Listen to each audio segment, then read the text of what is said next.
burgers. Moi, j'aime les burgers. Je suis un spécialiste de burgers. Mon carnet. Bonjour. Salut. Bonjour. Bonjour, Quel est ton prénom? Mathieu. Mathieu? Oui. Mathieu, salut, bienvenue dans Business ou Talent. Merci. Tu as une minute pour nous pitcher ton projet. N'oublie pas de nous dire pourquoi tu es venu ici. Ok, parfait. Donc je m'appelle Mathieu, j'ai ouvert un restaurant de smash burger à Biarritz. Notre idée elle est simple, on veut révolutionner la vision de la street food. On a créé un produit qui est uniquement basé à partir de produits frais et locaux et basé sur un vrai savoir-faire. Notre concept il est simple, c'est de la street food. On va proposer un service rapide, une qualité supérieure et une expérience client top. Chez Smashé, on fait tout de A à Z ou alors on demande avec nos recettes de faire. On a créé un modèle qui est rentable, maîtrisé et duplicable. Nos process ils sont simples mais millimétrés. On a une gestion qui est rigoureuse et on a une expérience client qui est forte. Pas besoin d'être un chef, ni même issu du milieu de la restauration pour ouvrir un Smashé partout en France. On a créé un accompagnement et une formation terrain qui va permettre à tout le monde de reproduire notre savoir-faire et de réaliser son rêve. Aujourd'hui, on cherche plus qu'un investisseur, on cherche un partenaire qui va partager avec nous cette vision, notre exigence et notre motivation. On cherche quelqu'un qui, grâce à son expérience, pourra nous aider à faire naître la franchise, la structurer et la faire grandir. Donc aujourd'hui, je suis devant vous pour vous demander 60 000 € contre 15% des parts de Smashé. Ok, merci beaucoup. Alors tu le sais peut-être, on a nous-mêmes une franchise de burgers, mais de poissons. Alex, t'es peut-être le mieux placé pour commencer. Il y a déjà un gros problème dans son business parce que c'est de la viande et il n'y a pas de poisson. plus personne ne mange des burgers de viande en 2025. On mange du burger de poisson. Vous faites pas un peu de poulet maintenant quand même? Bien joué. T'as fait tes devoirs. Alex, il est à côté de ses pompes, il pense que personne ne mange de burger de viande. Après, son problème principal, ça vient du fait qu'il fait des burgers de viande alors que le futur, c'est clairement les burgers de poisson. Je pense qu'Alex, il a flippé, il a eu peur qu'on lui pique des parts de marché avec son fiche. Tu l'as bien envoyé. Eh ben, c'est bien qu'on en parle parce qu'on n'a pas trop communiqué dessus encore. Donc, sachez que désormais, il y a du poulet chez Père et Fiche. Voilà. Très bien.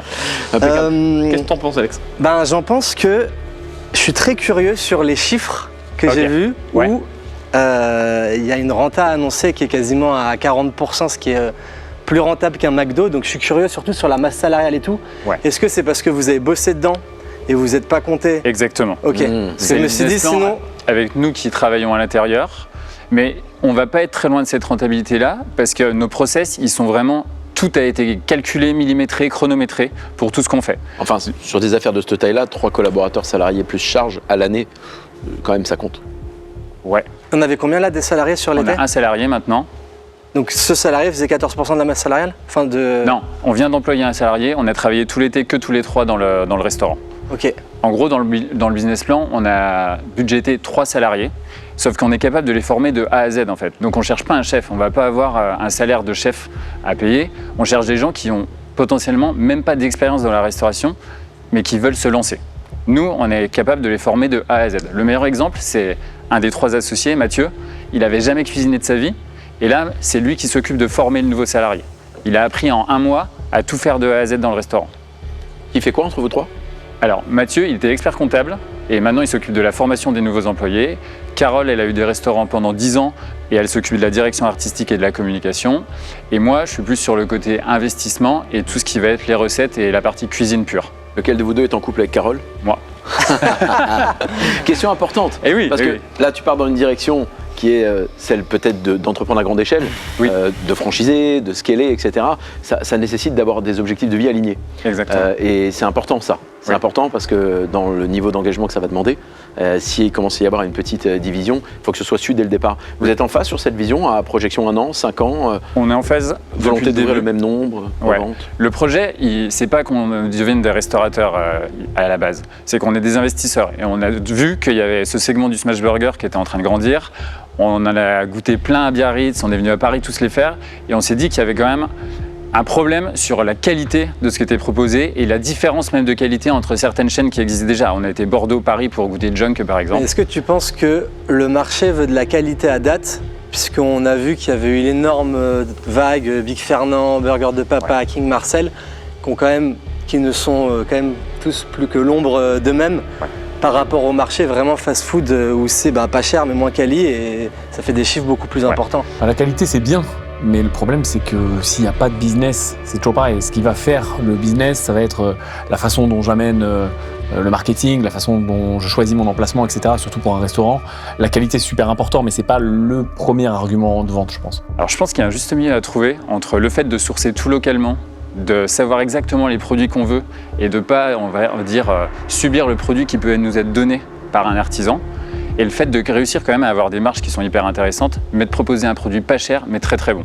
Là, ça coûte un burger chez toi et un menu? Ça coûte entre 10 et 12 € et le menu à 15. Ok. Menu avec boisson? Menu boisson frites, Ok. 15 €. C'est correct. Vous avez commencé quand? Parce qu'on voit des chiffres, etc. Fin juin. Fin juin. Ouais. Donc vous avez l'été de recul. 140 000 € de CA et 40 000 € de trésor à la date d'aujourd'hui. Pendant les meilleurs mois. Ouais, pendant les meilleurs mois à Biarritz, c'est ça? Pendant les meilleurs mois. C'était d'un côté très facile d'ouvrir à Biarritz au mois de juillet parce qu'il y a du monde, donc il n'y a pas besoin de faire de com, il n'y a besoin de rien, les gens ils viennent, ils consomment et il n'y a pas à réfléchir. Le côté challengeant, c'était que nous, on a ouvert le business à 3 et en vrai, on s'est fait... Il y a un truc que tu oublies, c'est que tu es un des fondateurs. À Oui. aucun moment donné, tu étais malade. Même si tu étais malade, tu es venu travailler. Et je suis pas certain que tu aies compté tes heures exactement. Ce qui me gêne, c'est comment vous avez calculé le vrai coût de votre remplacement. Parce que si tu as besoin de 3 personnes, tu peux pas être 3. Ça, c'est dans les rêves. Maintenant, on peut être 3. Pendant l'été, je suis complètement d'accord. On faisait 80 heures par semaine, c'était impossible d'être que 3. Maintenant, Il y en a un qui est malade. même l'été prochain, on pourrait être 3. Il y en a un qui est malade. Bah, nous, on peut faire le tampon quand il y a besoin. Ou on prend un extra, c'est Mais comme ça. c'est 3 au total ou c'est 3 en même temps? 3 au total. On peut envoyer 100 burgers par service à 2, minimum, Et t'es ouvert midi et soir? midi et soir. Ça veut dire que les 3 ils travaillent beaucoup là quand même, non? En étant ouvert midi et soir, Mais t'es ouvert 7 sur 7? 7 sur 7, 12h, 14h30, 18h30, 21h30. J'aime bien les chiffres. Il m'a dit j'ai une plage horaire d'amplitude de 110 heures par semaine et en fait sur ça je mets 3 employés. Donc 3 employés à 35 heures, ça fait à peu près 110 heures. Sauf qu'en fait c'est 3 employés qui travaillent chacun de leur côté. Tandis que tous les services, il a dit qu'il fallait 2 personnes. Donc en fait je pense qu'il a oublié d'empiler les employés et qu'en fait à la fin il en faut peut-être 4 ou 5. Mais ce qui peut déjà être très intéressant, faut voir. Il y a forcément un moment où ils sont 2. Tactiquement. Si tu es ouvert 7 sur 7 et... 2 pour le service tout le temps, ouais. Ok. Plus que 3 employés je pense. 3 employés. C'est Ok. 110 heures par semaine De prod. de prod, ouais. Ok. Pour nous, pour que ça puisse fonctionner dans tous les cas, il faudrait que tu puisses prouver le modèle qui fonctionne sans toi. Ça, là aujourd'hui, tu es en train de parler que tu as ouvert un restaurant à Biarritz, en Père Host, Ouais. donc forcément, le proof of concept, il n'est pas là. Oui, Donc là, il faudrait que tu ailles dans d'autres villes, que tu fasses exactement la même chose, mais pas avec toi, avec des Ok. salariés, et que tu réussisses à prouver que justement, tu as réussi à ouvrir en sucre tes propres concepts de Smash, et puis là, à ce moment, on pourrait se reparler. Le problème de Mathieu dans sa démarche, c'est que son concept, actuellement, il a prouvé qu'en étant lui fondateur impliqué dans le projet, il y avait une super rentabilité, mais à côté de ça, il cherche à franchiser le concept. Et donc, on n'a pas eu la preuve que le concept pouvait être franchisé avec une personne externe qui pouvait opérer, qui n'était pas forcément un fondateur, parce qu'un fondateur est forcément plus impliqué qu'une personne lambda. Et c'est un petit peu ce qu'on cherchait à comprendre ici. Donc l'idée avec nous, enfin avec Smash Burger, c'est de pouvoir se reparler quand il a un petit peu plus prouvé son modèle. Et on serait très intéressé de pouvoir aller beaucoup plus loin avec lui, parce que je pense qu'il y a quelque chose à creuser. Là, dans l'état actuel des choses, c'est très early en fait. Et on a rien pour nous sur lequel se baser. C'est-à-dire, je ne suis même pas rentré dans la différenciation du produit ou quoi que ce soit, mais je ne sais pas si vous avez de l'attraction sur les réseaux sociaux ou tout plein de choses qui feraient la différence. Vous êtes juste. Non, c'est le début. c'est vraiment le début. Ouais. Ouais, voilà, c'est ça. J'ai regardé vos Ouais, Monsieur, là, on est. Non, ouais. Pour nous, c'est vraiment très très early. Par contre, qu'on se reparle et si jamais demain il y a de l'attraction sur ton modèle, ça pourrait faire du sens. Ok. Tu sors derrière 40% de renta, à peu près. Il a réinventé McDo. Parce qu'en vrai, si tu sors 40% des bidas sur un modèle restauration rapide, c'est... Ça, c'est quand on fait 500 000 € de chiffre d'affaires, le 40%, avec 3 employés. Globalement, sur les chiffres, il sortait un EBITDA autour de 40%, sachant que sur du McDo, tu vas être la restauration rapide très fast-food, tu vas être autour de 25-30% quand c'est très bien fait. Et la masse salariale, les targets, c'est d'être à 25-30% grand max. Donc là, quand il sort 14%, c'est assez lunaire. 40% de marge, c'est faisable. Il suffit d'avoir des bons process et savoir compter. Et pour l'instant, pas de budget marketing et com. Non. Voilà, il y a ça aussi. Là, à droite, tu as Alex qui a quand même une Ouais. expertise là-dedans. Tu sais que dans Père et Fils, il a fait quelque chose Bien sûr. d'incroyable Ouais, sur bien la sûr, bien stratégie sur les réseaux sociaux. Tu pourrais storyteller d'ailleurs ce côté, le parcours un peu proximité. Est-ce que c'est quoi la strat? C'est quoi que tu as en tête? La strat, c'est ça. Les 60 000 €, ils serviront à ça, à lancer un vrai projet de com et pouvoir avancer sur ce point-là. En effet, comme l'a dit Guillaume, moi je pense que c'est très early. Le seul truc que je verrais dans un monde parfait, si tu avais prouvé, parce que tu comprends, tu fais des très bons chiffres, mais pas encore sur un modèle prouvé. Si tu avais prouvé ce modèle, je me serais dit, putain, on aurait pu faire un espèce de cluster, tu vois, avec père et fiche d'un côté, Smasher de l'autre, même sous le même toit. Des collabs. Et d'ailleurs, en termes de marketing, c'est toujours... On croirait que c'est une mauvaise idée, mais c'est une bonne idée de mettre deux boîtes qui font la même chose côte à côte. La totalité du trafic est supérieure par rapport au fait, ou si c'était pas le cas. Mais là, tout de suite maintenant, je pense que c'est trop tôt. Ok. Sachant que pour lancer la franchise, nous, moi avec mes associés, quand je m'étais associé avec Green Bull, on avait eu les mêmes discussions sur le budget de lancement qu'on estimait, où je me rappelle que vous nous aviez dit qu'on voyait le budget totalement à la baisse. Et je pense que là, ton budget est vraiment... franchement, 15 fois en dessous de ce dont tu aurais besoin parce que tu vas te manger des frais de tous les côtés, entre les avocats, les études marketing, le MSF, tout ce que tu veux. Trop tôt.